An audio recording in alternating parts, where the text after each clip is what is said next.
ዛሬ ደግሞ አዲስ ነገር ይዘን መተናል።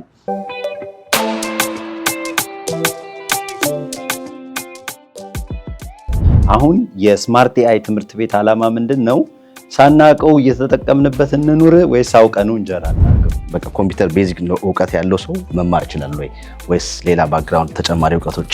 ከባዶ የተነሳን ሰው ብቁ እናደርጋለን የምንለው በእርግጠኝነት የምናገረው ገብቶክ ትወጣል። ከተማሩ በኋላ እንዴት ነው ወደ ስራ ዓለም የሚቀላቀሉት? ከእናንተ በኩል ምን ድጋፍ ይደረግላቸዋል? ምንስ አይነት ስራዎች ናቸው የሚሰሩት? ከዚህ በኋላ ዲግሪ ሪኳየርመንት መሆኑ ኮምፕሊትሊ ኤክስፓየር የማድረግ ጊዜው በጣም ቅርብ ነው።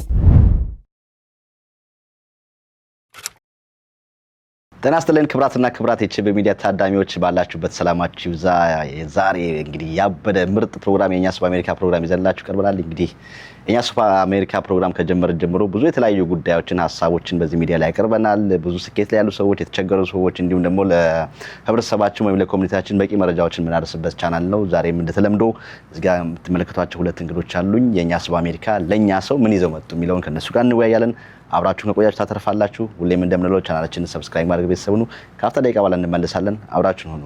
በዘመኑ በአሜሪካና በመላው ዓለም እጅግ ተፈላጊ የሆነውንና በስራው ዓለም በርካታ ሙያተኞች የሚፈልጉትን የኤአይ እና ማሽን ለርኒንግ ስልጠና በመውሰድ በወፍራም ደሞዝ የእርሶንና የቤተሰቦን ህይወት ይለውጡ።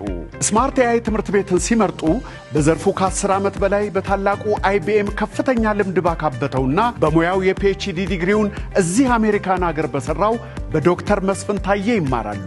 ተፈላጊ በሆኑት የሥራ ዘርፎች በተሰናዱ ተግባራዊ ፕሮጀክቶች የታገዘውን ስልጠና ለመውሰድ አሁኑኑ ይመዝገቡ። እርሶ ፍላጎትና ኮምፒውተር ይዘው ከየትኛውም ባክግራውንድ ቢመጡ እኛ ብቁ ባለሙያ እናደርጎታለን። ሁለተኛ ዙር ምዝገባ ጀምረናል። ለምዝገባና ለበለጠ መረጃ ይደውሉልን።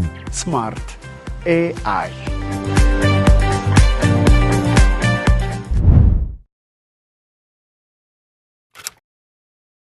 ክብራትና ክብራት ተመልሰናል። እንግዲህ የኛ ሱፐር አሜሪካ ፕሮግራም ላይ ስለተዳደማችሁ እጅግ አድርገን እናመሰግናለን። አንተ እንኳን ቤተሰብ ነው። እንግዳውን እንተዋወቅ። ዶክተር መስፍን ታዬ ይባላለሁ። ምሰራው IBM ነው። ለ10 ዓመታት ለባለፉት 10 ዓመታት በኤአይ እና ኤምኤል ፕሮጀክቶች ላይ ሊድ በማድረግ በመሳተፍ ዳይሬክትሊ አገልግያለሁ። አሁን ደግሞ ለዚህ ለኛ ኮሚኒቲ ደስ የሚል የምስራች ይዘን መተናል። በጣም አሪፍ እንሰማዋለን። እሱን ዘለቅ ብለን እንሰማዋለን። እኔ አንተነህ ከበደ እባላለሁ። እንግዲህ በብዛት የምታወቀው በኮሚኒቲ ሰርቪስ ነው። እዚህ አካባቢ ላይ በተለያየ ጉዳይ ላይ ከኮሚኒቲው ጋር ላለፉት 6 ዓመታት እየሰራው እገኛለሁ። አሁንም እዛው አካባቢ ነኝ። እንግዲህ ዛሬ ደግሞ በኤአይ እና በስማርት ኤአይ ጉዳይ ላይ ተገናኝተናል። ስላጋበዛችሁን በጣም አድርገን እናመሰግናችኋለን። በጣም አሪፍ። እንግዲህ የኛ ሱፐር አሜሪካ ፕሮግራሞች ላይ እንግዲህ የተለያዩ እንግዶችን እንጋብዛለን፣ እናቀርባለን። እንግዲህ የምንኖርበት ሀገር አሜሪካም እንደመሆኑ መጠን እንግዲህ እኛ ደግሞ የመጣንበት በጣም ሎንግ ጆርኒ ያለ እንዴት እንደመጣን ምን እንዳደረገን ምን እንደሰራን መቼም አሁን ያደረስንበት ቦታ ላይ ብዙ ውጣ ውረዶችን አልፈን የተወሰኑ ሰዎች ደግሞ አልጋ ባልጋ ሆኖላቸው የሚኖሩበት ሀገር ነውና አዲስ ለሚመጡ አሁን ላሉም እንግዲህ አንድም ነገር አንድ ተስፋ መስጠት ራሱ አንድ ለወደቀ ሰው ወይ ደግሞ በሆነ ሀሳብ ውስጥ ላለ ሰው ለተጨነቀ ሰው አንድ መፍትሄ ይገኛል ብለን እናስባለንና ወደ ኋላ መለስ እንበልና ካስተዳደጋችሁ ከተማራችሁበት ትምህርት ቤት ወደ ኋላ እንመለስ። ከዛ እንጀምር እስቲ። ሁለታችንም አብረን ያደግነው አንድ ሰፈር አብሮ አደግናችሁ ከልጅነት ከህፃንነት። እስቲ የት ነው? መስበኔ ልደታ ቤተክርስቲያን ያደግነው ሁለታችንም የልደታ ልጆች ነን። አንድ አባት አብርሃም የሚባል ነበረን። አብርሃም አማረ የኛ ታላቃችን ነው። ግን ከኛ ቀድሞ ከሁላችንም ቀድሞ የበሰለ የቤተክርስቲያን አገልግሎት እግዚአብሔር ማለት ምን ማለት እንደሆነ የገባው ነበረ። እሱ ነው ኮትኩቶ ያሳደገን ፕሪቲ ማች እና አብረን ያደግነው አብረን እያጠናን አብረን ኤቭሪቲንግ አብረን ስንጫወትም አብረን ኤቭሪቲንግ ብቻ ከልጅነት ጀምሮ ነው አብረን ያደግነው። ዋው! የልጅነት ጓደኛ ደግሞ እንደዚህ አድጎ እንደዚህ በተለይ ደግሞ በስደት ላይ አብሮ ተገናኝቶ በራሱ ከባድ ነው። ወደኋላ መለስ ብላችሁ ከላይ እዛ ሙስተማ ሱቅ ላይ የምትቆሙ ታስታውሳላችሁ ያላችሁ ሃይስኩል አይኑ ካምናን ያላችሁ የተማራችሁ የኛ ትዝታ እንኳን አብዛኛው የሱቅ ላይ የሚቆመው ምናምን የለበትም። እውነት ለመናገር ቤተክርስቲያን ስለሆነ የሚገርምስ ስናድግ ብዙ ሰው ሰፈር ውስጥ ነው የሚያድገው ከሰፈር ልጆች ጋር ምናምን። እኛ ግን ሰፈራችን ያው አጥቢያው ልደታ ሆኖ አንድ ሰፈር ውስጥ ሳንሆን ሰፈራችን የተለያየ ሆኖ ግን ውሏችንም አዳራችንም ቤተክርስቲያን ስለነበረ ሌላ ጓደኛ ሰፈር ውስጥ የለንም፣ ሌላ ሪሌሽንሺፕ ሰፈር ውስጥ የለንም። ሊትራሊ ይሄ በልጅነታችን ላይ 6ኛ ክፍል 5ኛ ክፍል ሆነን ጀምሮ ያለ ህይወት ነው የምንነግርህ፣ ኮሌጅ ድረስ የዘለቀ እና ምናምንና በአብዛኛው እኛ ጋር ያለው የልጅነት ትዝታ ዛሬ ማን የቀደሰው ማታ ሰባኪው ማን ነው መሰል ነገሮች ናቸው። ምን ነበር የሰንበት ትምህርት ቤት ተማሪዎች ነበራችሁ ወይስ? አዎ ሰንበት ትምህርት ቤት ተማሪ ነበር። ድራማ ክፍል ነበር፣ ረጅም መዝሙር ክፍልም ነበረን። ረጅሙን ጊዜ ግን በተለይ አሁን እንዳልከው አባታችን አብርሃም አማረ ድራማ ክፍል እሱ ነበር ዳይሬክት የሚያደርገን እና ድራማ ክፍል ብዙ ድራማዎች ሰርተናል። ድራማ ክፍል ነበረን።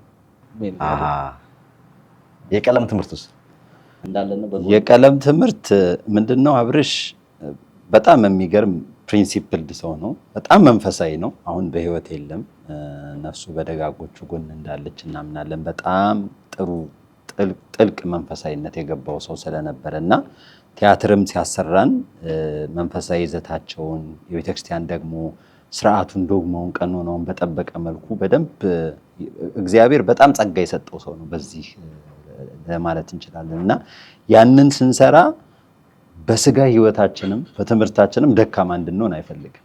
ስለዚህ አጥኑ አይደለም የሚለን፣ እሱም በጣም ጎበዝ ስለሆነ ፊዚክስ የሚያውቅ ሰው፣ ማቴማቲክስ የሚያውቅ፣ እንግሊዘኛ በጣም የሚገርም ክህሎት ያለው ሰው ስለሆነ ቁጭ አድርጎ ሌሊትና ቀን ነው የምነግርህ። ሌሊትና ቀን ለምሳሌ ሌሊት ከእንቅልፋችን 4 AM ቀጠሮ ይዞልን ቤተክርስቲያን መተን ሰንበት ትምህርት ቤት ውስጥ ቁጭ ብለን በዛ በሌሊት ፊዚክስ እና ማትስ ሁሉ ስናጠና ልታገኘን ትችላለና በዛ የተነሳ አብዛኞቻችን እግዚአብሔርን ረድቶን ዩኒቨርሲቲም ኮሌጅም ለመግባት ችለናልና እንደሱ አይነት ነበር ህይወታችን። እንደኔ የተማራችሁበት እስከ ኤሌመንተሪ እንጀምር። እኛ የተማርንበት አለ።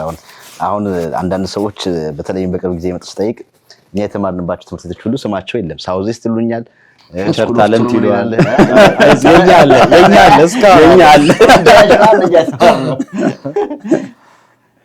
እኔ ኤሌመንተሪ ደጃዝማች ባልቻ እንደዛ ነው ተለከው። ያንተስ? እኔ ኤሌመንተሪ አጋዚያን የተማርኩት። አጋዚያን ነው ሱዳን ዩኒቨርሲቲ። ሃይ ስኩል ደግሞ ከፍተኛ 4 ወይም በጣም ብዙ ሰው ቢቸግር አናገው ነው የምናውቀው። የመስፍኔ ደግሞ ሃይ ስኩል ሽመልስ ሀብቴም አየ ወደ ኋላ በደንብ መንገዱ ሁሉ ትዝ አለኝ በጣም።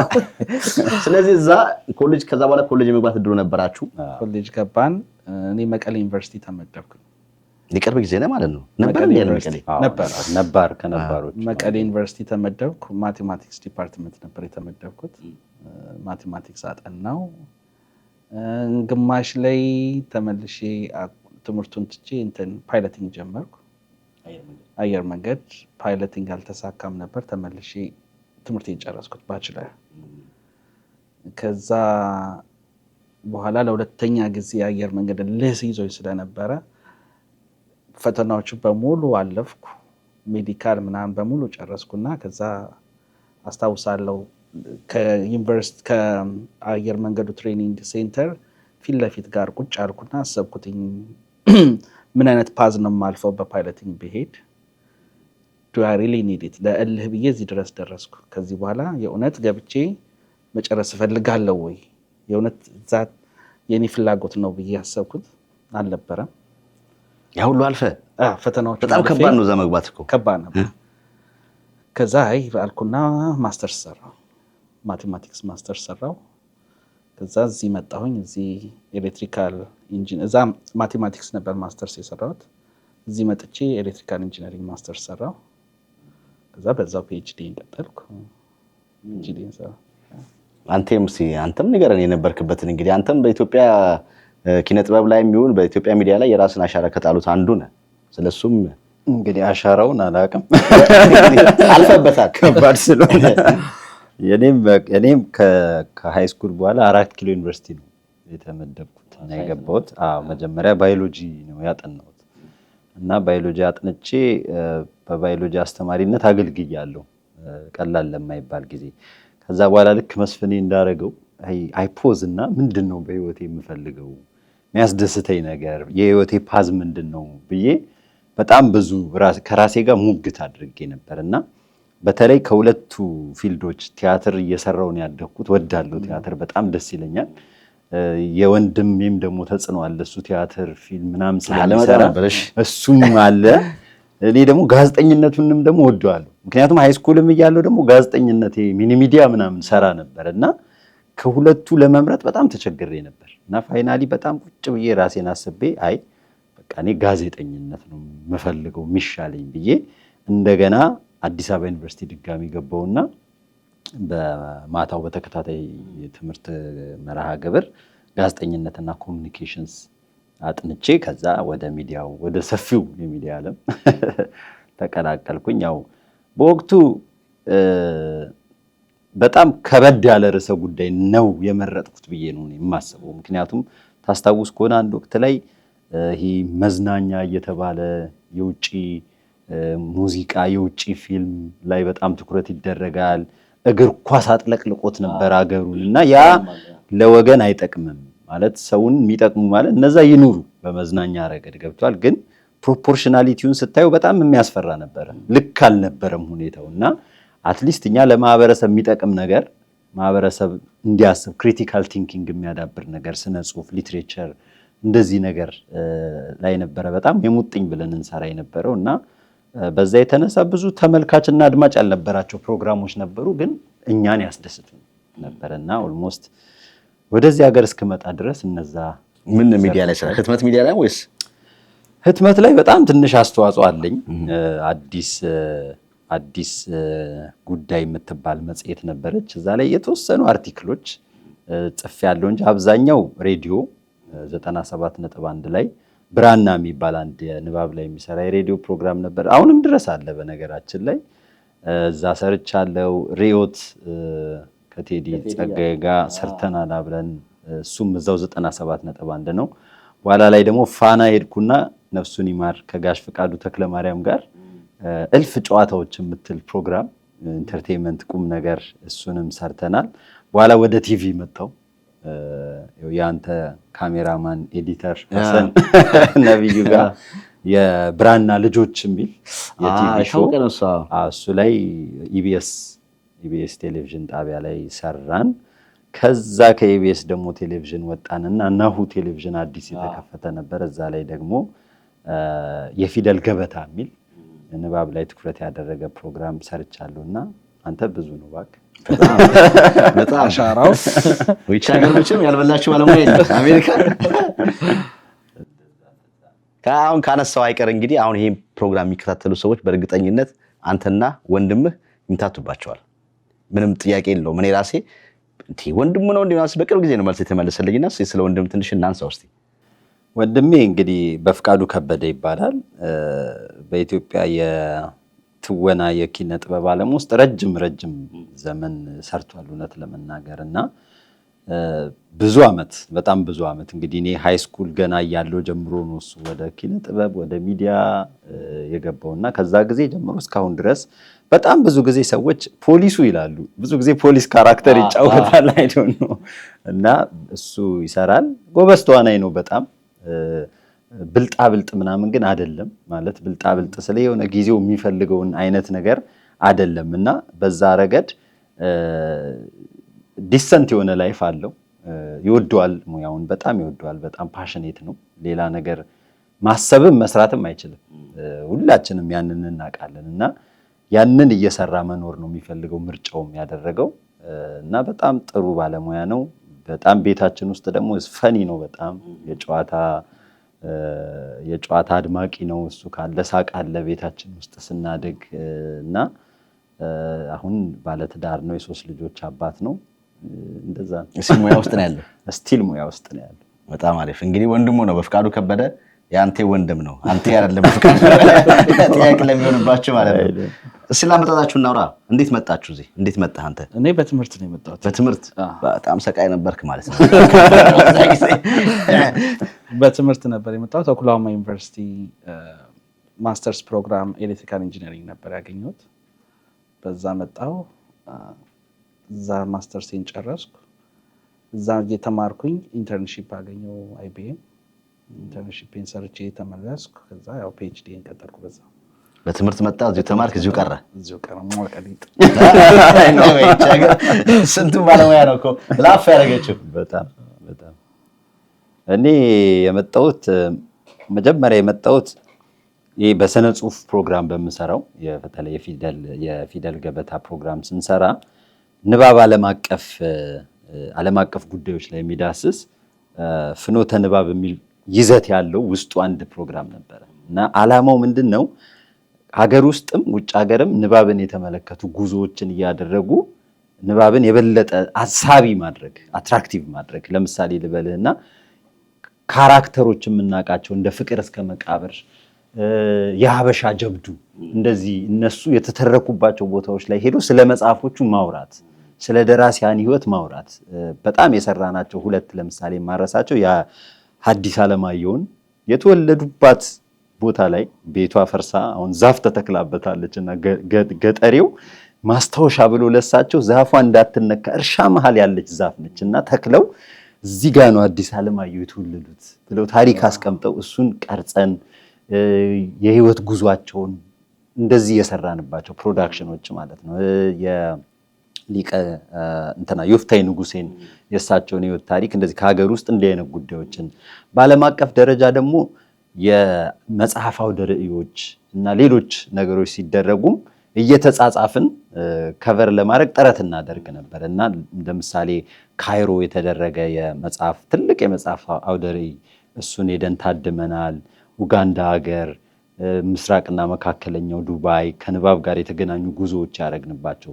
በኋላ ላይ የጀርመን ኤምባሲ ሙሉ ወጫችንን ስፖንሰር አድርጎ ፍራንክፈርት ለዚሁ ትልቅ የዓለም አቀፍ የመጽሐፍ አውደ ርዕይ አለ ፍራንክፈርት ላይ ወደ ጋዜጠኛ ብቻ 10,000 የሚታደምበት በጣም የሚገርም በጣም ትልቅ ሂውጅ የንባብ አውደ ርዕይ ነው እና ከዛ ጋር ተያይዞ እኔም ኢትዮጵያ ውስጥ ከቢኒያም ከበደ ጋር ሆነን የንባብ አውደ ርዕይ ጀምረን ነበር። ትልቁን ኢትዮጵያ ውስጥ አሁንም ድረስ አለ እሱ ቢኒያም ከበደ ጋር እና ንባብ ለህይወት የሚል አይዲያውን ይህን መስራት አለብን ብዬ እኔን ኮንቪንስ አድርገው አብረን መስራት የጀመርነው እና ያንን ከሰራም በኋላ የጀርመን የባህል ማዕከል በጣም ወደውት ስለነበረ የበለጠ ልምድ እንዳገኝ ነገርየውን ዓለም አቀፍ መልኩን እንዳይ በሚል ፍራንክፈርት ላኩን ማለት ነው። ፍራንክፈርት ሄደን ሰርተን አይተን መጣን።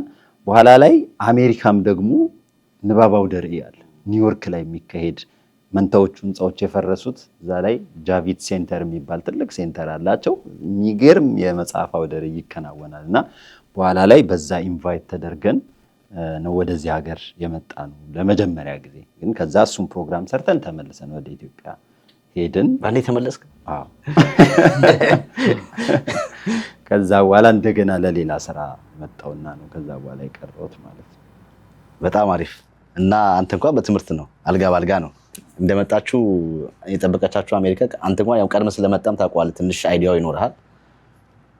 እንደመጣ የመጀመሪያ ጊዜ አልወላወልክም እንደው ልቅር ምናምን ብለህ ብዙዎች ደግሞ ይገፋፋሉ። ከዚህ ልትሄድ ነው የሚል ጥያቄ ደግሞ ይበዛል። አሜሪካ ከባድ እውነት ለመናገር ለኔ በጣም ከብዶኝ ነበር። ፋሚሊ አልመጡም ነበር ያኔ እንደመጡ ፋሚሊ የለም ከቤተሰብ። እኔ ደግሞ በጣም የቤተሰብ ሰው ነኝ። አታችመንቴ በጣም ስትሮንግ ነው ከልጆቼ ጋር ከባለቤቴ ጋር እና ሰው እንደው ቶሎ ነው ትራውማ የሚለቀው። እኔ 2 ዓመት አለቀቀኝ። 2 ዓመት አቅልም አልነበረኝም እውነት ለመናገር እነሱ እስኪመጡ ድረስ። እነሱ ሲመጡ ነው በቃ እንደው ነገርየው እየተገለጸልኝ የመጣው እንጂ እንዳልከው በጣም ፈታኝ ከባድ እስካሁን ድረስ ማረሳው ቻሌንጅ ነው በህይወቴ ነበር። ቀላል አልነበር። እውነት ነው። ጥሩነቱ ግን ያው ይታለፍና ደግሞ ዛሬ እንደዚህ እንብታ እንገናኛለን። ተመልካቾች ጨዋታችን እንዴት የተመለከታችሁት ነው? በጣም እንግዲህ እስካሁን እንግዲህ ከኢትዮጵያ ጀምሮ እዚህ ድረስ ያለውን ነገር አንስተናል። ከዚህ በመቀጠል ደግሞ ዋናውን ጉዳይ የተገናኘንበትን ለኮሚኒቲያችን ወይም ለህብረተሰባችን ምን አዲስ ነገር ይዘው መጥተዋል የሚለውን ደግሞ እንወያያለን። ከአፍታ ደቂቃ በኋላ እንመልሳለን። አብራችሁን ሁኑ።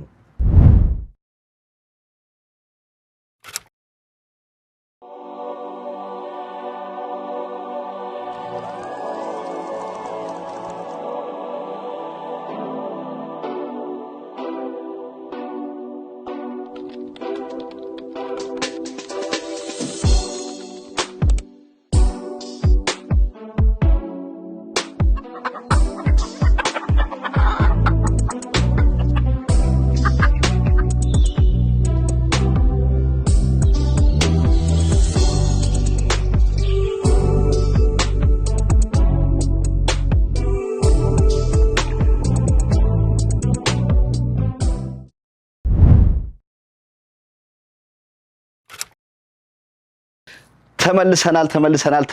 እቺ በሚዲያ ታዳሚዎች ባላችሁበት ሰላማችሁ ይብዛ። የኛ ሰው አሜሪካ እንግዲህ ካለን አይቀር ለኮሚኒቲያችን በጣም ጠቃሚ የሆኑ መረጃዎችን እንግዲህ እናደርሳለን። ዛሬ ደግሞ አዲስ ነገር ይዘን መተናል። ስለሱ ደግሞ እናወራ። IBM ነው መሰራው አልከኝ ቅድም። መጀመሪያ IBM ምንድነው የሚሰራው? IBM ተንተን አድርገው ውስጡ ያለውን ነገር አስረዳን። IBM ማለት ኢንተርናሽናል ቢዝነስ ማሽንስ ነው። ጥንት የነበረ ካምፓኒ ነው። ዋትሰን በሚል ሜቢ ለመጀመሪያ ጊዜ IBM የሰራው AI ቼዝ አሸንፎ ነበር በ97 ዓመተ ምህረት። በዛ በጣም እንትን ተብሎ ነበር AI የሚባል ነገር መጣ እየተባለ የሚወራበት ሰዓት ማለት ነው። የመጀመሪያውን ኮምፒውተር ሰርቶ ለናሳ ሳተላይታቸውን እንዲያነጥቁ እንትን ያለ ነው IBM እና በጥናቱ ከ100 ዓመት በላይ የነበረ ትልልቅ ሪሰርቾች እነዚህ ባርኮድ የምትላቸው ትልልቅ አይነት በተለይ ሰሚኮንዳክተር ላይ ትልልቅ አይነት ግኝቶችን ያገኘ እና ለአሜሪካ ብቻ ሳይሆን ለጠቅላላ ለዓለም የሚጠቅሙ ኮር የሆኑ ኢኖቬሽኖችን ያበረከተ ካምፓኒ ነው። ብዙ ኤሪያ አለው። ከሪሰርች ጀምሮ ክላውድ ላይ ቢዝነስ አላቸው። በየሁሉም ኤሪያ እያንዳንዱ ኦርጋናይዜሽን አዚፍ የራሱ ካምፓኒ እስከሚመስል ድረስ ብዙ አይነት ብራንቾች ያሉት ትልቅ ካምፓኒ ነው። ረጅም ጊዜ የቆየ የአሜሪካ ካምፓኒ። አንተ ምን ያህል ጊዜ ሆነ ጆይን ካረካቸው? በዛውም አያይዘህ 2017 ጀምሮ አብረን ነበረን። ያንተ የስራ ድርሻ ምንድነው እዛ ውስጥ? አሁን ላይ 2 ቲሞችን ሊድ አደርጋለሁ። አንደኛው ቲም ሰስቴኔቢሊቲ ላይ የሚሰራ ነው ለሴሚኮንዳክተር። የኛ ኦርጋናይዜሽን ሰስቴኔቢሊቲ ማለት አንድ ማቴሪያል አንድ ነገር ሲመሰረት ሲፈበረክ እንዴት አድርገን ነው ኢንቫይሮንመንቱን በማይጎዳ መልኩ ኢኖቬት ልናደርግ የምንችለው የሚለውን በሴሚኮንዳክተር ሰስቴኔቢሊቲ ሳይድ አንድ ቲም ሊድ አደርጋለሁ። ሌላው ደግሞ ያው እንዳልኩ ሴሚኮንዳክተር ላይ ነው የምሰራው። ሴሚኮንዳክተር በጣም ኮምፕሌክስ የሆነ እጅግ አሰልቺ የሆነ አንድ ፕሮዳክት ሜቢ እስከ 10 ዓመት ሊፈጅ የሚችል በጣም ኮምፕሌክስ የሆነ ፕሮሰስ ነው። ሴሚኮንዳክተር ማለት አሁን እኛ ቺፖች አሉ አይደል? ስልካችን ምስር ኤቭሪ ኤሌክትሮኒክስ እዚህ የምታያቸው ካሜራ በሙሉ ያለ ቺፕ አይሰራም። እነዛ ቺፖች የሚሰሩት እዛ ሴሚኮንዳክተር አምብሬላ ነው እና ያን ፕሮሰስ ኤፊሽንት ለማድረግ የሚሰራ ደግሞ ሌላ ቲም አለ። ምክንያቱም አንድ ፕሮዳክት አንተ ፕሮቶታይፕ ይዘህ ስትመጣ አይዲያ ይዘህ ትመጣለህ እኛ ጋር ያን አይዲያህን ወደ ተግባር የምንለውጥበት ነው። እንግዲህ እነዚህ ትራንዚስተሮች የሚባሉት የፀጉርህን አንዳንድ ሺኛ በታች ትንሽ ናቸው። እንግዲህ አስበው 2 ናኖሜትር ማለት በጣም ትንሽ የሆነ ነገር እነሱን ማምረት ማለት በጣም ሶ ኮምፕሌክስ ፕሮሰስ እና ያንን ኤፊሽንሲውን ለማዳበር የሚሰራ ደግሞ ሌላ ቲም አለ። እነዚህን 2 ቲሞች አሁን ላይ ሊድ አደርጋለሁ። የት ነው? ዲሲ አይደለም። እኔ ያለሁት ኖርዝ ካሮላይና ነው። ማጆሪቲ ኦፍ ማይ ቲም አልበኒ ነው ያሉት፣ አልበኒ ኒውዮርክ። ስለዚህ ያው ኦንላይን ነው፣ ሪሞት ነው። በጣም አሪፍ። እና እንዴት ነው ጆይን ያደረጋችሁት እናንተ? አሁን ይዛችሁት የመጣችሁት ነገር ምንድን ነው? ህብረተሰባችን እስከ እናንተ ይዛችሁት ከመጣችሁት ነገር ምን ይጠቀማል? ያው ትልቁ ነገር ምንድን ነው መስፍኔ ቀደም ሲልም እንደተናገረው የህይወት ፓዙንም እንዳየኑ በትምህርት ነው ረጅም ዓመት የፈጀው። ከትልቁ የምዕራብ ዓለም ነው እውቀት ያገኘው እውቀት የገበየው። እውቀት ማግኘት አንድ ነገር ነው። ለራሱ እንደምታየው ነው ቲም ሊድ እያደረገ ትልቅ ካምፓኒ ውስጥ ይሰራል። ይሄንን ነገር ሌቨሬጅ ለማድረግ እሱ የተማረውን ነገር ለሌላው ማህበረሰብ ማድረስ እንዴት እንችላለን? 2 ነገር ነው። አሁን እኛ ትምህርት ቤት ሲባል ሰው ቢዝነስ ሞዴል አስፔክቱን ብቻ ነው የሚያስበው። ኦፍኮርስ በነፃ አይደለም ትምህርት የምናስተምረው። ነገር ግን ይሄ እውቀት ወደ ማህበረሰቡ ሄዶ ለሱ ብቻ ሳይሆን ለሌሎች ኢትዮጵያውያንም እንጀራ መሆን ይችላል። ቢኮዝ አድቫንቴጅ እንድንወስድበት ነው። አሁን AI አዲስ የመጣ ነገር አይደለም። እንደ አዲስ የመጣ ነገር አይደለም የሚባለው ከምን አንጻር ነው? ከትምህርት ከሪሰርች አንጻር ነው። ከጥቅም አንጻር ግን ህብረተሰብ ጋር ከመድረስ አንጻር ግን አሁን እየሰማ ነው ያለው እየተጠቀምን ያለው አዲስ ነገር ነው። ብዙ ስራ ይተካል እየተባለ ነው። ስራን ያዘምናል እየተባለ ነው። ስለዚህ በዚህ ሀገር ውስጥ እንደውም ትላንትና ነው መሰለኝ አንድ ኒውስ እያነበብኩኝ አሜሪካ ውስጥ ከዚህ በኋላ ዲግሪ ሪኳየርመንት መሆኑ ኮምፕሊትሊ ኤክስፓየር የማድረግ ጊዜው በጣም ቅርብ ነው የሚል ዜና እያነበብኩ ነበር። ለምንድን ነው አሁን አዳዲስ ነገር እየተፈጠረ ስለሆነ ቶሎ ያንን ነገር ትሬን አድርጎ ወደ ተግባር የሚቀይር ሰው የሚፈለግበት ዘመን ላይ ደርሰናል። ስለዚህ አሁን ቁጭ ብለን እንይ ወይስ ደግሞ ተሳታፊ እንሁን? ሲበሉ ቁጭ ብለን እንይ ወይስ ደግሞ አብረን ተመጋቢ እንሁን የሚለው ክሪቲካል የሆነ ጥያቄ ነው። አድቫንቴጅ መውሰድ ማለት አሁን ሊፕ ፍሮጊንግ የሚባል ኮንሴፕት አለ። አንዳንድ ጊዜ የግድ ከታች ጀምረ ከመሰረቱ ማጥናት ላይ ኖርብህ ይችላል። እንደ መስፍኔ ማስተርስን ፒኤችዲን መስራት ላይ ይጠበቅብህ ይችላል። አጭር ስልጠና ወስደህ ብዙ ልትሰማራባቸው የምትችላቸው የኤአይ ዘርፎች አሉ። ስለዚህ ይሄንን እንዴት ማድረግ እንችላለን? ይሄን ነገር ብንሰራስ ተባብለን ተመካክረን እኛም ኮሚኒቲው ጋር ባለን ሪሌሽንሺፕ እሱ ደግሞ ቁጭ ብሎ በስነ ስርዓት ኮርሱን ቀርጾ ኮርሳት ላይ አውጥቶ የትኛውን ቢማሩ ገበያ ላይ ይፈለጋል የሚለውን ህብረተሰባችን አድቫንቴጅ እንዲወስድበት ነው ስማርት ኤአይን ይዘን የመጣ ነው ማለት ነው። በጣም አሪፍ። ይሄ ለስራ ፍለጋ ብቻ አይደለም። እኛ ስንነሳ መጀመሪያ 2018 ላይ ነበር ያሰብነው ይሄን ሐሳብ። ግን ያኔ ትምህርት አለኝ፣ ፉል ታይም ተማሪ፣ ፉል ታይም ሰራተኛ ነበርኩ። ስለዚህ ያው ጊዜው አልነበረ እና ደግሞ ያኔ ከኮቪድ በፊት ስለነበረ የሪሞት እንደዚህ እንትኑ ማስተማር መማሩ ብዙ አልተለመደም ነበር። አሁን ላይ ግን ሁሉ ነገር የተመቻቸ ሆነ ገባ እና ደግሞ እኔም ደግሞ ኤክስፒሪየንስ እርን አደረኩኝ። ኢንዱስትሪው ምን እንደሚፈልግ፣ ምን አይነት ቴክኒኮችን፣ ምን አይነት ስኪሎችን ነው እኛ የምንፈልገው። አንድ ሰው ሲመጣ በጣም የምንቸገረው ማውራቱን ይችለዋል፣ ግን ሃንድስ ኦን ራሱ አጨማልቆ ሰርቶ አንድ ሞዴል ክሬት ማድረግ በጣም እንትን ነው፣ አስቸጋሪ ነው። እና ታዲያ ይሄን እንዴት ነው ወደኛ ኮሚኒቲ የምናመጣው ተባለ። በተለይ ስራ ላይ ያሉ ኢቨን ስራ ፍለጋ ላይ ያሉ ሰዎች እነዚህ አይነት ነገሮችን በ4 ወር አስተምሮ ብቁ ስኪሉን ይዘው እንዲወጡ ለማድረግ ምንድን ነው የሚያስፈልገው? ምን አይነት ነገሮች መካተት አለባቸው? ምን ላይ ነው ፎከስ ማድረግ ያለብን? ምክንያቱም ይሄ በጣም እንዳለው ማስተርስ ፒኤችዲ ሌቭል ኮርሶች ናቸው አይደል? ግን ይህን ሁሉ ነገር በአንድ ጊዜ አካቶ በ4 ወሩ ይቻላል ወይ? ከሱ ይልቅ ሁሉም ነገር ከማካተት ይልቅ ኮር የሆኑ በቃ ለኢንዱስትሪው የጀርባ አጥንት የሚባሉትን አይነት እንትኖችን መረጥንና ቴክኖሎጂዎችን መረጥንና እነሱን በካሪኩለማችን አስጀመርን። ሌላው ቻሌንጅ የነበረብን ኮንሴፕቱ በጣም ትልቅ ኮንሴፕት ነው እና ያንን እንዴት ነው መሬት አውርዶ ሰው በሚገባው መልኩ ማቅረብ የምንችለው? ለምን ሰው ማየት ይፈልጋል። የሆነ ቲዮሪ ብቻ ስትሰጠው ትንሽ ያስቸግራል እና ያንን በሲሙሌሽን በምን አድርገን በጣም 3 ወር 4 ወር ፈጅቶብናል። ጭራሽ ማውራት ከመጀመራችን በፊት 3 ወር 4 ወር ፈጅተናል። ቁጭ ብለን ኮርሱን ዲዛይን ምን ያስፈልጋል፣ ምን አይነት ማቴሪያል ማዘጋጀት አለብን፣ ምን አይነት ሲሙሌሽኖች መዘጋጀት አለባቸው የሚለውን ሰው እንዴት አንደርስታንድ ያደርገዋል በሚል በሰው እግር ሆነ ማለት ነው። እንደዛ ፈጅተን ነው ያዘጋጀ ነው እና ሜን ፎከሳችን ሰው ችሎ እንዲወጣ ስኪሉን ይዞ እንዲወጣ ነው እና ደግሞ ይህን ደግሞ በተግባር ካየነው ከሰራ ነው በእጃችን ከሰራ ነው ሊድ ካረግ ነው ተነስተን ስለሆነ አንተ እንግዲህ በሙያው ላይ እስከ ዶክትሬት ደርሳል።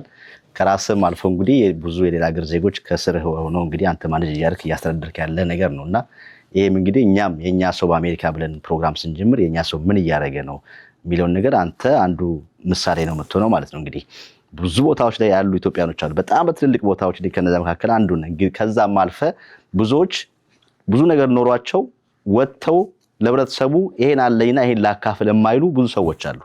ይሄም ደግሞ መታደል ነው። አንተ ያለህን ነገር ወገኔ ከኔ የሆነች ነገር ካለኝ ነገር የሆነች ነገር ቢካፈልና ራሱ መቻል የሚችልበት ነገር ብሎ መምጣት በራሱ ትልቅ ነገር ነውና እዚህ ሀገር በጣም ብዙ ኢትዮጵያኖች አለን። እንግዲህ እንዳልከው አንድ ሰሞን ላይ የአይቲ ስራዎች በጣም አጫጭር ኮርሶች የተወሰደ በጣም ፋሽን የነበረበት ጊዜ ነበር። አሁን ደግሞ ጊዜው ዘምኖ ኤአይ አርቲፊሻል ኢንተለጀንስ መጀመሪያ አርቲፊሻል ኢንተለጀንስ ምን ማለት ነው? ምንድስ ነው የሚሰራው? ይሄንስ አሁን ለምታቀርባችሁ ሊማሩ ለምትፈልጓችሁ ተማሪዎች ይሄን ለመማር ባክግራውንድ ኖሌጅ ያስፈልጋቸዋል፣ ባክግራውንድ እውቀት ያስፈልጋቸዋል የሚለውን ትንሽ ነገር ደግሞ በሉን እስቲ። ኤአይ ማለት ኢን ጀነራል በግርድፉ በጣም ሰፊ ኤሪያ ነው። ግን በግርድፉ ሂውማን ኢንቴሊጀንስ የሚጠይቅን ታስክ የሚሰራ ማሽን ማለት ነው ወይም ቴክኖሎጂ። ሰው ሊጠፋ ነው ማለት ነው። ልንበላ ነው ማለት ነው። እና ሳናቀው በብዙ ነገራችን ህይወታችን ገብቷል ሳናቀው። ለምሳሌ አንተ ብሮስ ስታረግ ትንሽ ሰከንድ የፈጀባት ነገር አዎ ቸቤህን ይወዳል ለካ ተብሎ አልጎሪዝሙ ከዛ በኋላ ፊድ የሚያደርግ ተመሳሳይ ነገሮችን ነው። ይሁን ኤአይ አለው ከጀርባው እያንዳንዱ የምናረጋቸው ነገሮች ሲሪ ብትል ምን ብትል ቻትጂፒቲ አሁን ደግሞ ከ2023 በኋላ ደግሞ ቻትጂፒቲ ከመጣ በኋላ ነው አይ ቲንክ ሰው ራሱ ተነቃቅቶ ኤአይ ማለት የጀመረው። ግን ከዛ በፊትም የተለያየ አይነት ነገሮችን ሳናቀው በህይወታችን ደግፎ የያዘን ቴክኖሎጂ ነው። በግርድፉ እንዳልኩ ሂውማን ኢንቴሊጀንስ የሚጠይቅን ታስክ ማሽኖች የሚሰሩት ቴክኖሎጂ ነው። ኤአይ አርቲፊሻል ኢንቴሊጀንስ ማለት ማሽን ለርኒንግ ሲባልም ሰምተህ ከሆነ የእሱ ደግሞ የዛ ሳብሴት የሆነ ነው። ከዴታ ራሱን የሚያስተምር ከፕራክቲስ ከምን ራሱን የሚያስደምር ራሱን ትሬን የሚያደርግ የቴክኖሎጂ ዘርፍ ነው እና በጣም ሰፊ ነው። እንግዲህ አሁን እንበለውና ግርድፉን እናውራውና ከዛ ምን አይነት ቴክኖሎጂዎች ምን አይነት ቦታ እንትኖች አክቹዋሊ ላይፍ ላይ ተጽዕኖ አሳድረዋል የሚለውን ደግሞ እናየዋለን። ጨምሮ ነገር አለ አንተ ይዙ ላይ ምንድነው እንደተባለው ነው እየኖርነው ነው ሳናቀውም ቢሆን ልክ ቅድም እንደተባለው እየተጠቀምነው ነው። አሁን ቻትጂፒቲ እንጠቀማለን። ሌሎች የምንጠቀማቸው ሶሻል ሚዲያዎች ኤአይ ኢንተግሬትድ ናቸው። አንድ ማስታወቂያ ካየህ ወይ ደግሞ የሆነ ነገር ጉግል ላይ ሰርች ካረክ ዩቲዩብ ስትገባ የሚያመጣልህ ሰርች ያረከውን ማስታወቂያ ነው። ምክንያቱም ሁለቱ ካምፓኒዎች በእርግጥ አንድም ስለሆኑ ነው ዴታህን ወስዶ ሜቢ ይሄ ነገር ኢንተረስት አለው ብሎ ይህንን ነገር ሁሉ እየሰራ ሳናቀው እያኗኗረን ያለ ነው ማለት ነው። አሁን የስማርት ኤአይ ትምህርት ቤት ዓላማ ምንድን ነው? ሳናቀው እየተጠቀምንበት እንኑር ወይስ አውቀነው እንጀራ እናርገው? እሱን ነው አሁን እንዴት ነው አውቀው እንጀራ የሚያደርጉት? ከዛ በፊት ግን አሁን ማንም በቃ ኮምፒውተር ቤዚክ እውቀት ያለው ሰው መማር ይችላል ወይስ ሌላ ባክግራውንድ ተጨማሪ እውቀቶች? ምን አረግን መሰለ? ጥሩ ጥያቄ ነው። መጀመሪያ አሁን ለዚህ ብዙ ሰው የሚሳሳተው ኮዲንግ በጣም ዲቴል ማወቅ ያለበት ይመስለዋል። የ2 ዓመት ምናምን ኮዲንግ ወስዶ ፓይተን ከዛ የሚገባ ይመስለዋል። አሁን ላይ ብዙ ቦታ ኮድ አይጻፍም፣ ምክንያቱም ኤአይ ይጽፍልናል። ከኛ ሰዎች የተሻለ ኮድ ይጽፍልናል። ስለዚህ ኮዲንግ የሚጠቅም በምን ደረጃ ነው የሚሰራውን ማወቅ አለብህ። አንድ ኮድ ቻትጂፒቲ ሲሰጥህ ያ ኮድ ምንድን ነው የሚሰራው? ምክንያቱም የተሳሳተ ነገር ሃሉሲኔት ያደርጋል። ሃሉሲኔት ማለት የሌለ ነገር ፈጥሮ ይሰጥሃል። ሁልጊዜ ጀነሬት ማድረግ ስላለበት ሰምቲንግ ጀነሬት ያደርጋል ቢያውቀውም ባያውቀውም። ስለዚህ ሃሉሲኔት እንዳያደርግ አንተ ቁጭ ብለህ ነገሮችን ማየት አለብህ። ምንድነው አውትፑቱ? ምንድነው ኤክስፔክት የማደርገው? ኦኬ እንደ ኤክስፔክቴሽን ነው ወይ እንደ ኤክስፔክቴሽን ነው ወይ ያገኘሁት የሚለውን አንተ ማድረግ አለብህ። ግን ኮድ ዲቴል እንደ ፕሮግራሚንግ ኮምፒውተር ሳይንስ እንደተማሩት ማወቅ አይጠበቅብም። ስለዚህ እኛ ለመጀመሪያ 2 እስከ 3 ሳምንት የምናስተምረው ፓይተን ነው። ፓይተን ለኮርሱ እንዲገባቸው ያህል የሚበቃቸውን የፓይተን ኮርስ ለ2 እስከ 3 ሳምንት እናስተምራለን። ፓይተን ያብራራል። ፓይተን ማለት ፕሮግራሚንግ ላንጉጅ ነው። የተለያዩ አይነት ፓኬጆች አሉት። ሪዛልት ለፕሎት ለማድረግ የሚጠቅሙ አናሊሲሶች፣ ዳታውን ክሊን ለማድረግ የሚጠቅሙ የተለያየ ማአት እንትኖች አሉት። ፕሮግራሚንግ ላንጉጅ ነው እና ሃይ ሌቭል ፕሮግራሚንግ ላንጉጅ ነው። እሱን ለ2 እስከ 3 ሳምንት እናስተምራለን። ከዛ በኋላ ወደ ዋናው ወደ ዴታ ፕሮሰሲንግ እንዴት ነው አንድ ዳታ ከየት ነው የማገኘው? ከዌብሳይት ነው ወይ የምወስደው? ወይስ ከዳታቤዝ ነው ወይ የማወስደው? ወይስ ከየት ነው የማመጣው?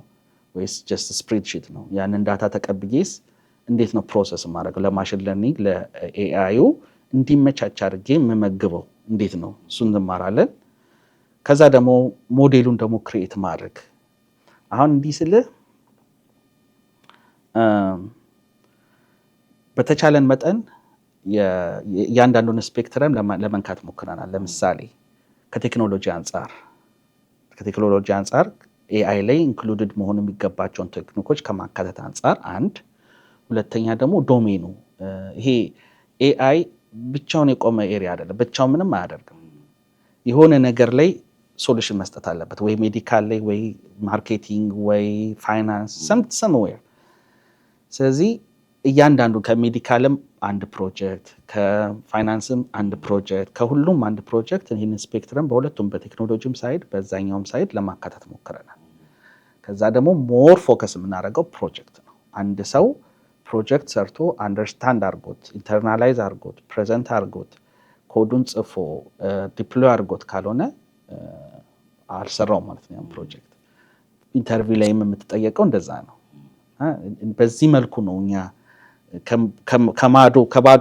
ከባዶ የተነሳን ሰው ብቁ እናደርጋለን የምንለው። በእርግጠኝነት የምናገረው ገብቶክ ትወጣለህ። በጣም ጥሩ። እሱ ነው የሚፈለገው። ባክግራውንድ ሪኳየርመንት የለውም። ይህን የተማረ ወይ ዲግሪ ያለው ምናምን አንልም።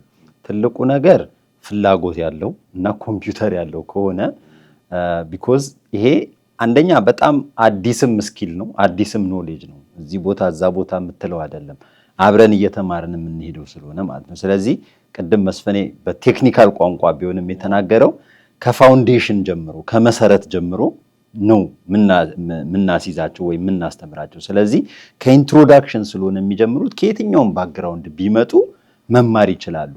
ከኮምፒውተር ከአይቲ ባክግራውንድ የሚመጡ ሰዎች ምናልባት የመጀመሪያው 1-2 ሳምንት ፕሮግራም ላያስፈልጋቸው ይችላል፣ መሰረታዊ ነገር ስለሆነ ስለሚያውቁት።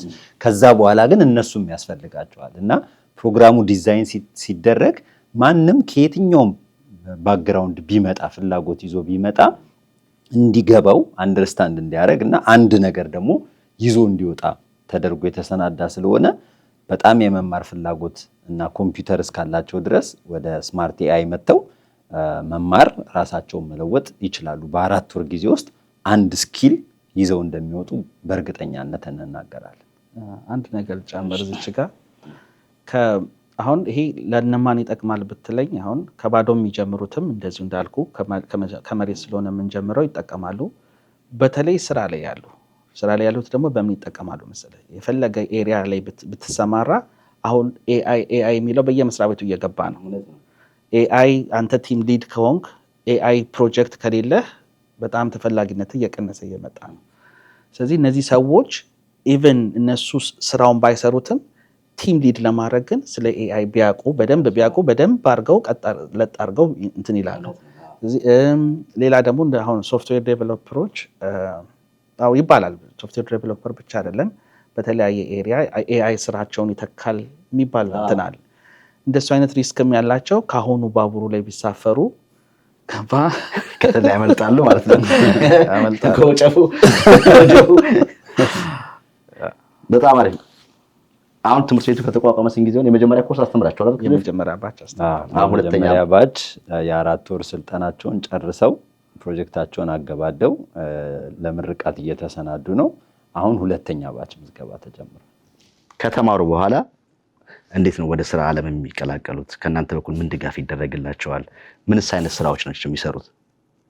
እንግዲህ አሁን ከዚህ በፊት የምንሰማቸው ነገሮች አሉ አይደል? አንድ ሰሞን በጣም የአይቲ ነገር በጣም እንትን በነበረበት ሰዓት ሁሉም አይቲ ከዛ በኋላ ከተገባ በኋላ ግማሹን ሰው እየከፈለ በኢንዲያኖች በተለይም ቺፕ ሌበር የተደረገላቸው ፕሮጀክት እያሰሩ ምናምን የታለፉ ብዙ ነገሮች የምንሰማቸው ነገሮች ነበሩና እዚህ ሲኛው ላይስ ምንድን ነው ያለው ነገር? የሚሰማርባቸውን የስራ ዘርፎች መስፍኔ ኤክስፕሌን ያደርጋል። ስማርት ኤአይ ኦቨር ፕሮሚስ ፎልስ ፕሮሚስ የለውም። እውነት ለመናገር ይህንን አስጨብጠን መናገር እንፈልጋለን። ነገር ግን ስራ አቬለብል ነው ወይ የሚለውን ዴታ አሁን ሰዎች ይህንን ቪዲዮ ይህንን የሚመለከቱ ሰዎች ቁጭ ብለው ኤአይ ስራዎች በአሜሪካን ሀገር በምን ያህል ፐርሰንት እያደጉ ነው የሚሄዱት ብለህ ብታየው በጣም የሚገርም ዴታ ነው ያለው። በጣም የሚገርም ፊገር ነው ያለው።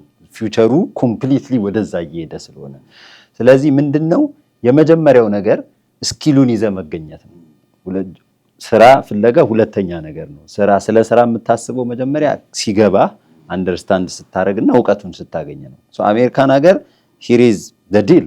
አሜሪካን ሀገር አንድ ነገር የምታውቅ ከሆነ በምታውቀው ነገር እርግጠኛ ከሆንክ ያንን ነገር ደግሞ ኢንተርቪው ላይ ማሳየት እስከቻልክ ድረስ ስራ መግባት ትችላለህ። ከየት ነው የመጣው ዘረ ማን ነው ገለመሌ ነው የሚል ፕሪንሲፕል የለውም ማለት ነው። ስለዚህ ብቃት ኖሯቸው ሬዲ ሆነው እንዲወጡ እናደርጋለን። ይሄንን ምንም ጥርጥር ሳይኖረው እንዲመጡ ለማለት ነው የሚሰማሩባቸውን በተጨማሪም ደግሞ ሬዚሜያቸውን እናያለን። አሁን ምን አይነት ሬዚሜ ነው ኢንዱስትሪ የሚፈልገውን ስለምናውቀው ያንን የተማሩትን ደግሞ እንዴት ነው ሬዚሜያቸው ላይ ሪፍሌክት የሚያደርጉት የሚለውን እናደርጋለን። ሞክ ኢንተርቪው እናደርጋለን። ሞክ ኢንተርቪው ማለት ልክ እንደ ስራ ላይ እንደሆንን ቴክኒካል አይነት ጥያቄዎችን እንጠይቃለሁ። ያን ኢንተርቪው አድርገው ነው የሚጨርሱት ማለት ነው።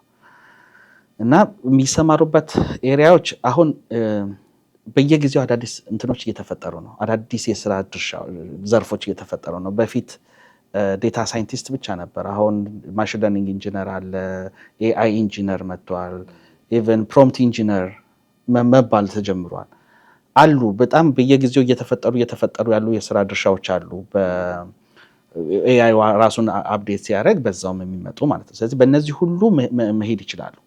ግን ሁሉም ኢንተርሴክሽን አለው። ለምሳሌ ማሽን ለርኒንግ ኢንጂነር ቢባል ሞር ፎከስ የሚያደርጉት ከሞዴል ትሬኒንጉ የተሻለ አሁን ሜይ ቢ እዛ ኤሪያ ላይ ያሉ ሰዎች በደንብ ተመልካቾች በደንብ ይገባቸዋል። ሞር ከዴታውን እንዴት ወደ ኤአይ ፊድ እናደርጋለን የሚለው ሳይድ ሞር ያገባቸዋል። ከዛ ደግሞ ዴታ ሳይንቲስቱ አለ። ከዛ ደግሞ ፉል ስታክ ዴቨሎፐሩ ደግሞ ሁሉንም ይሰራል።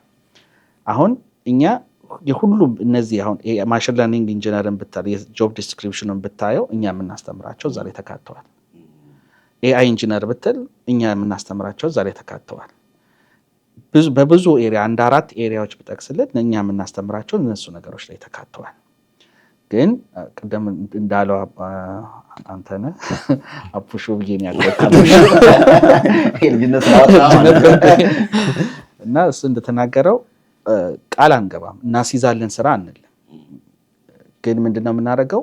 በእርግጠኝነት የምነግርህ ባለፈውም የተማሩ ተማሪዎችም እንዳየነው ገብቷቸው ስኪሉን ችለው በደንብ ችለው ያልተማሩትን ራሱ ነገር ተጠይቀው ሄደው የት ቦታ መፈለግ እንዳለባቸው ያውቁታል፣ የት ሪሶርስ እንዳለ ያውቁታል፣ እንዴት እንደሚሰራ ራሱ አንደርስታንድ ማድረግ ይችላል። ምክንያቱም እዚህ ፋውንዴሽኑን ለማስተማር ብዙ ጊዜ እንፈጃለን።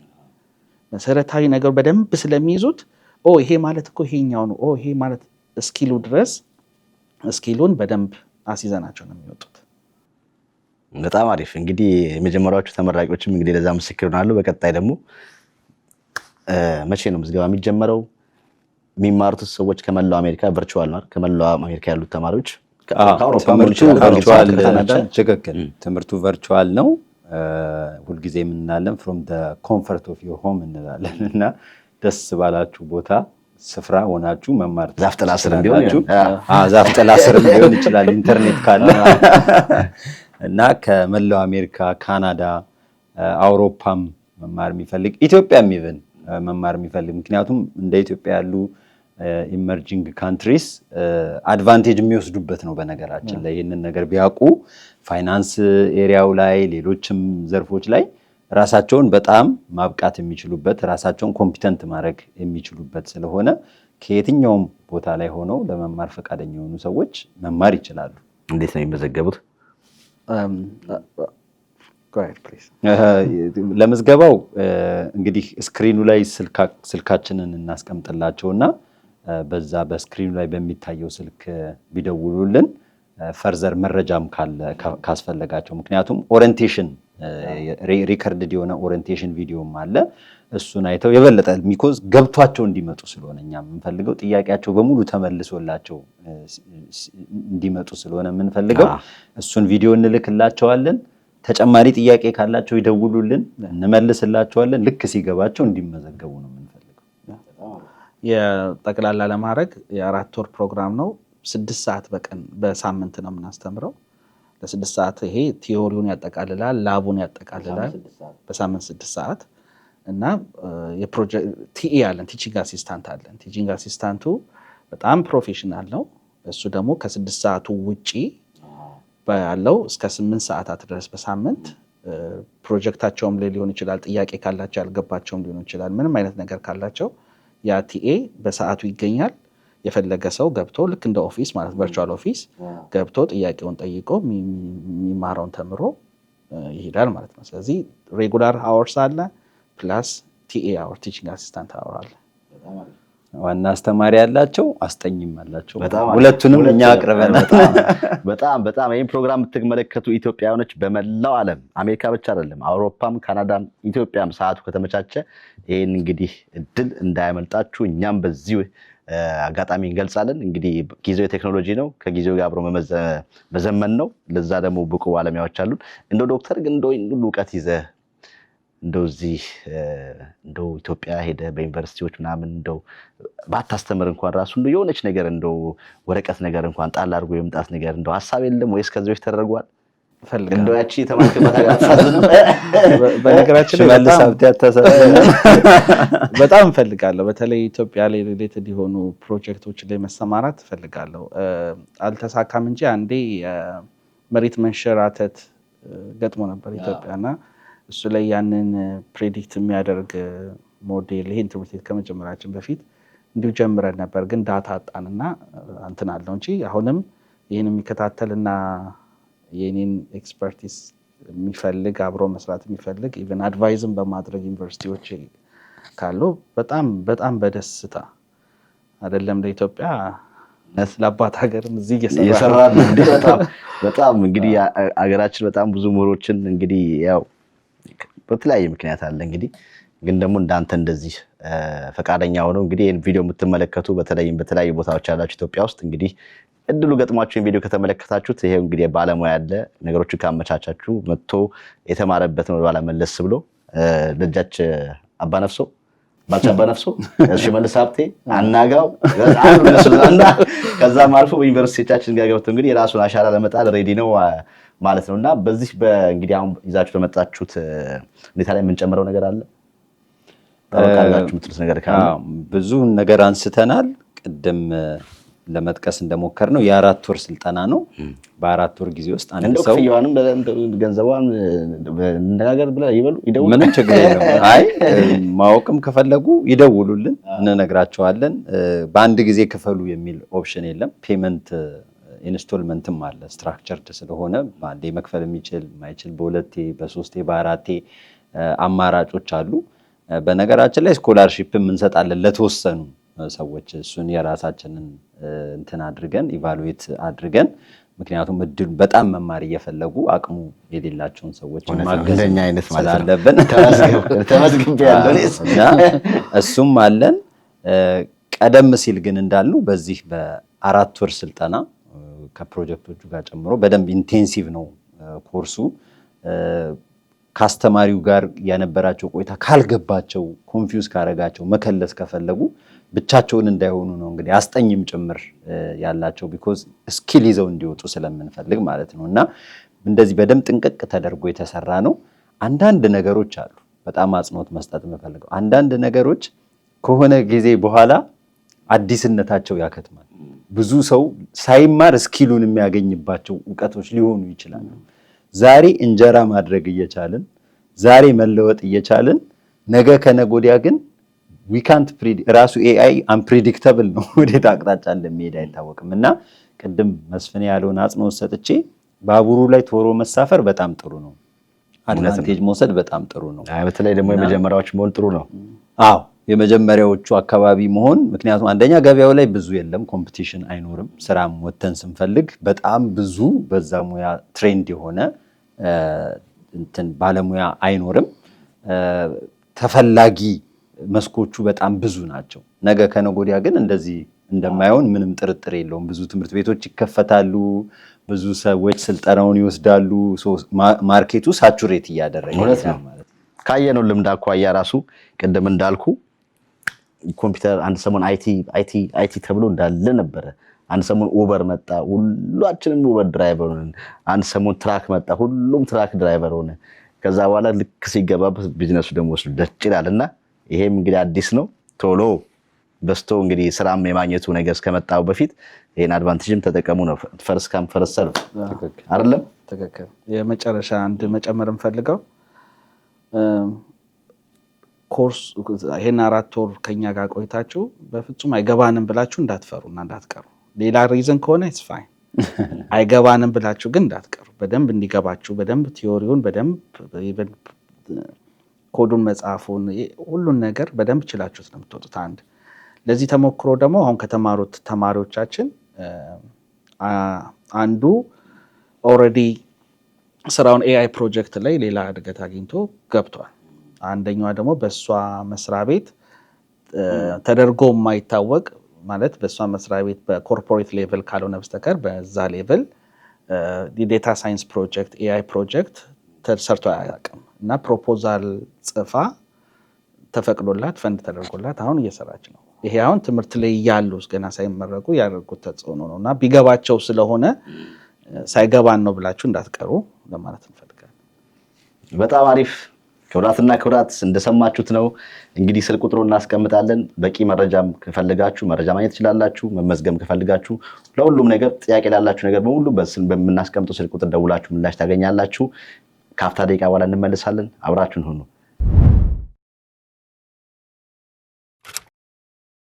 በዘመኑ በአሜሪካና በመላው ዓለም እጅግ ተፈላጊ የሆነውንና በስራው ዓለም በርካታ ሙያተኞች የሚፈልጉትን የኤአይ እና ማሽን ለርኒንግ ስልጠና በመውሰድ በወፍራም ደሞዝ የእርሶንና የቤተሰቦን ሕይወት ይለውጡ። ስማርት ኤአይ ትምህርት ቤትን ሲመርጡ በዘርፉ ከ10 ዓመት በላይ በታላቁ IBM ከፍተኛ ልምድ ባካበተውና በሙያው የፒኤችዲ ዲግሪውን እዚህ አሜሪካን ሀገር በሰራው በዶክተር መስፍን ታዬ ይማራሉ። ተፈላጊ በሆኑት የሥራ ዘርፎች በተሰናዱ ተግባራዊ ፕሮጀክቶች የታገዘውን ስልጠና ለመውሰድ አሁኑኑ ይመዝገቡ። እርሶ ፍላጎትና ኮምፒውተር ይዘው ከየትኛውም ባክግራውንድ ቢመጡ እኛ ብቁ ባለሙያ እናደርጎታለን። ሁለተኛ ዙር ምዝገባ ጀምረናል። ለምዝገባና ለበለጠ መረጃ ይደውሉልን። ስማርት ኤአይ።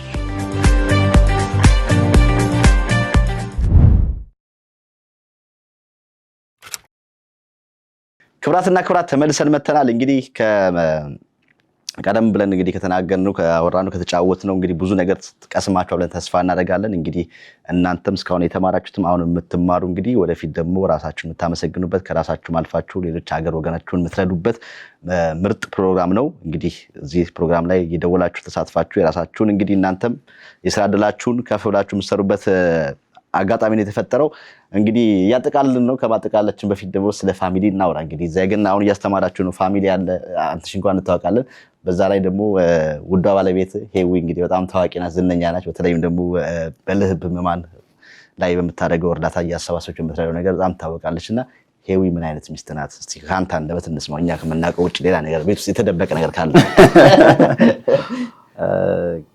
እንደ አደባባዩ ናት። ለሰው ማዘን ለሰው መራራት ልብ ስላላት ነው ያን የልብ ህሙማን ህፃናትን የምትረዳው። እሱ የህይወቷ ጥሪ ነው እና አንዳንድ ጊዜ የፋሚሊያችንም ጥሪ ነው ብዬ አስባለሁ። እኛም እንኳን እኔ ትንንሾቹ ልጆች ሳይቀር በጣም ደስ የሚላቸው የሚኮሩበት በጣም ፕራውድ የሚያደርጉባት እናት ናት። ከዛ ባሻገር ቤቷን በጣም ትወዳለች። በጣም ፕሮቴክቲቭ ናት። የኔ ጠባቂም ጭምር ናት። ባለቤቴ ብቻ ሳትሆን ከሀሳብ ትጠብቀኛለች። ከአደጋ የሚደርስብኝ የሚመስላትን ነገር ወይ መጥፎ ነገር ወደ ህይወቴ እንዲመጣ አትፈልግም። በጣም ፕሮቴክቲቭ ናት። እውነት ለመናገር አፍቃሪ ናት። ብዙ ህልሞች አሏት። ብዙ ራዕይ አላት። ህልመኛ ናት እና በጣም ዘውድ የሆነች ለኔ እውነት ለመናገር ከእግዚአብሔር የተሰጠችኝ በረከቴ ናት፣ ስጦታዬ ናት። በጣም ደስተኛ ነኝ በሷ። በጣም አሪፍ። ልጆች በ3 ልጆች እግዚአብሔር ባርኮናል። ተጨማሪ አለ ማለት ነው። እሺ፣ ትናንሽ ልጆች ናቸው። ትንሹ ልጃችን 5 ዓመቱ ነው። ሁለተኛዋ ወደ 8 እየተጠጋች ነው፣ 7 ናት። የመጀመሪያው ደግሞ 10 ዓመቱ ነው እና በጣም እግዚአብሔር የባረካቸው በብዙ ነገር ልጆች ናቸው። የኛ በረከት ናቸው።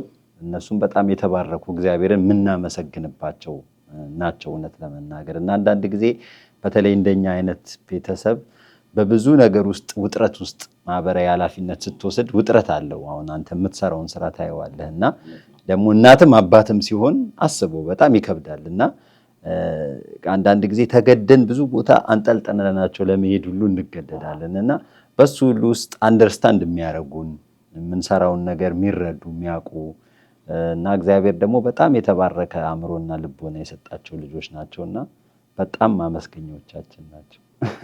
በጣም አሪፍ ዶክተር። እኔ በሰው እድለኛ ነኝ። ከድሮ ጀምሮ በጣም በዙሪያ ያሉ ሰዎች ሁሌ ጥሩ ናቸው።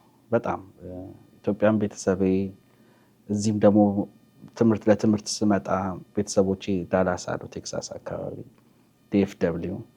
እዛ ምንም ነገር ሳይጎረብጠኝ ነው አሜሪካን እንደዚህ እንትኗን ክፋቷን ሳላይ ነው እግዚአብሔር ይመስገን በእነሱ እንትን ያልኩትኝ።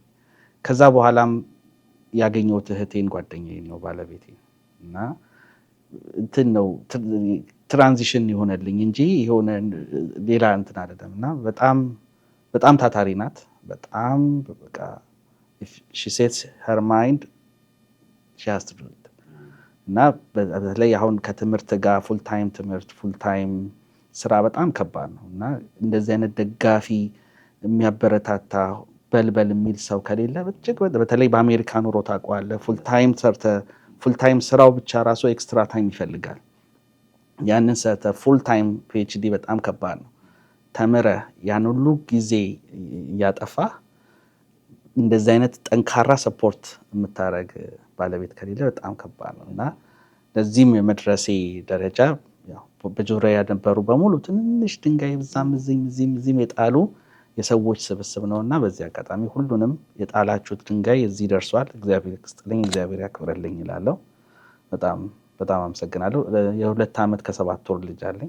ወይ ገና አንድ ወንድ የጀመርን ነው። የጀመራችሁ ነው። ያው ብዙ ጊዜ በትምህርት አቃጠልካ እንደኛ ጊዜ ያልጀመረ።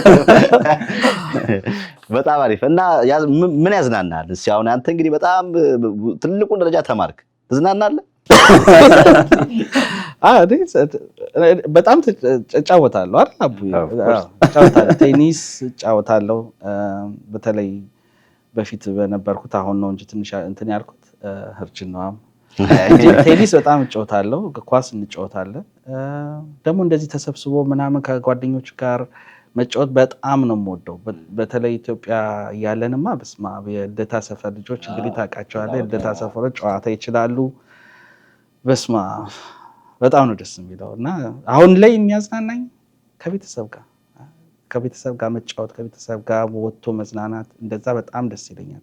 ኤቭሪቲንግ አሁን ከቤተሰብ ጓደኛ ነው አሉኝ ጓደኞች አካባቢ የሚኖሩ በቃ ከነሱ ጋር ነው ጊዜ ማሳለፍ እና ቤተክርስቲያን ብዙም የለም። አንተ ያለበት አካባቢ ጭር ያለ ነው። አንድ አለን። በጣም አሪፍ እንግዲህ ያጠቃለን ነው። የምታመሰግኑት ካለ ቀረም ብላችሁ የምትሉት ነገር ያልተጠቀስ ነው ያላነሳነው ነገር ካለ? እሺ እንግዲህ ስማርት AI ትምህርት ቤት ከተቋቋመ ጥቂት ጊዜያት ሆኖታል። የመጀመሪያ ዙር ሰልጣኞችን ስልጠናቸውን ጨርሰው ፕሮጀክታቸውን አገባደው ሊመረቁ ጥቂት ቀናት ነው የቀራቸው። ሁለተኛ ዙር ምዝገባ ጀምረናል። ምዝገባው አሁን እየተከናወነ ነው። በዚህ ስልክ ቁጥር ደውላችሁ መመዝገብ፣ ሐሳብ ጥያቄ ካላችሁ ለመወያየት ዝግጁ ነን። ምዝገባው ለሚቀጥሉት 2 ሳምንታት ይቀጥላል። ምክንያቱም ክላስ ሁለተኛ ዙር ክላስ ማለት ነው በዚህ በያዝነው ወር መጨረሻ አካባቢ ስለሚጀምር የዚህ እድል ተጠቃሚ እንድትሆኑ ከታላቅ አክብሮት ጋር ጥሪያችንን እናቀርብላችኋለን። ለእናንተንም በጣም እናመሰግናለን። እንደዚህ አይነት ማህበራዊ ኃላፊነትን ለመወጣት መረጃዎችን ለህዝቡ መስጠት፣ የተቸገሩ ሰዎች እሱ በጣም ከባድ ነው። የተቸገሩ ሰዎችን ማስታወስ፣ ችግራቸው ትንሽም ቢሆን መፍትሄ እንዲያገኝ መስራት ከባድ ሸክም ነው። ምክንያቱም አንድ የተቸገረ ሰው ሚዲያ ላይ አቅርቦ ሰፖርት እንዲያገኝ ማድረጉን ነው ሰዎች የሚያዩት። እሱ የሚያስከትለውን የስልክ ብዛት፣ የሚያስከትለውን ጫና፣ ምን ያህል ሰዎች ለመስማት የሚከብድ ታሪክ ነግረው ኑሮህን ለጥቂት ቀናት በቃ እስክትጠላ ድረስ እንደሚያደርግ እኔ በማህበረሰቡ ላይ ስለምሰራ ያንን ጫና አውቀዋለሁ እና እሱን ጫና እየተቋቋማችሁ ለምትሰጡት አገልግሎት አክብሮት አለን። እናመሰግናለን። ወደፊት በጣም ተደራጅተን ኦርጋናይዝድ ሆነን የብዙዎች ኢትዮጵያውያንን ችግር የምንቀርፍ እንደምንሆን አትሊስት DMV ላይ በጣም ተስፋ አድርጋለሁ። እኛም በዛ ኤሪያ ላይ እየሰራን ስለሆነ እና እናንተንም እናመሰግናለን። እኛንም በህይወታችን በኑሯችን በመውጣት በመግባታችን ያገዛችሁን የጸለያችሁልን በርቱ ያላችሁን ብዙ ሰዎች አላችሁ። ያሳደዳችሁን ያባረራችሁን የቀጣችሁንም አላችሁ። የእናንተም ግፊት ተጨምሮ ነው ለዚህ ደረስነው። እናንተንም እናመሰግናለን። ልጅ አይመረጡ ነበር በእኛ ጊዜ ትላለህ ዶክተር። እኔም እዚህ ኢትዮጵያ ሆኜ የጸለይኩትን ጸሎት አሁን ደርሼበት እንዳያደረጋችሁ በሙሉ እግዚአብሔር እሱ ያው እኔ መክፈል አልችልም፣ እግዚአብሔር እሱ ይክፈል። ልደትዬ ዙሪያ የምትኖሩ በሙሉ እንወዳችኋለን። በጣም አሪፍ ክብራትና ክብራት፣ እንግዲህ ዛሬ የኛ ሰው አሜሪካ ፕሮግራማችን ይሄን ይመስላል። ከዚህ ፕሮግራም እንግዲህ ብዙ ነገር እንደተማራችሁበት እርግጠኛ ነን። እንግዲህ ቀደም እንደነገርናችሁ ስለምናስቀምጠው ስልክ ቁጥር እየደወላችሁ ያላችሁን ጥያቄዎች ሁሉ ምላሽ ታገኛላችሁ። በዚህ ምድል ተጠቃሚ ሆናችሁ እንግዲህ እናንተም ደግሞ ካሁን ካላችሁበት ደረጃ ከፍ ያለ ኑሯችሁን ተመሻሽሉበት ፕሮግራም ስለሆነ በዚህ ፕሮግራም እንድትሳተፉ ጥሪ ያቀረብን። የዛሬ ፕሮግራማችን ይሄን ይመስላል። አብራችሁ ስለነበራችሁ እጅግ አድርጌ አመሰግናለሁ። የዛሬ የኛ ሰው አሜሪካ እንግዳ ስለሆናችሁ በተለይም ዶክተር ከሩቅ ሀገር ነው የመጣው እጅግ አድርገን እናመሰግናለን። በሌላ ፕሮግራም እስከምንገናኝ ባላችሁበት ቸር ሰንብቱ።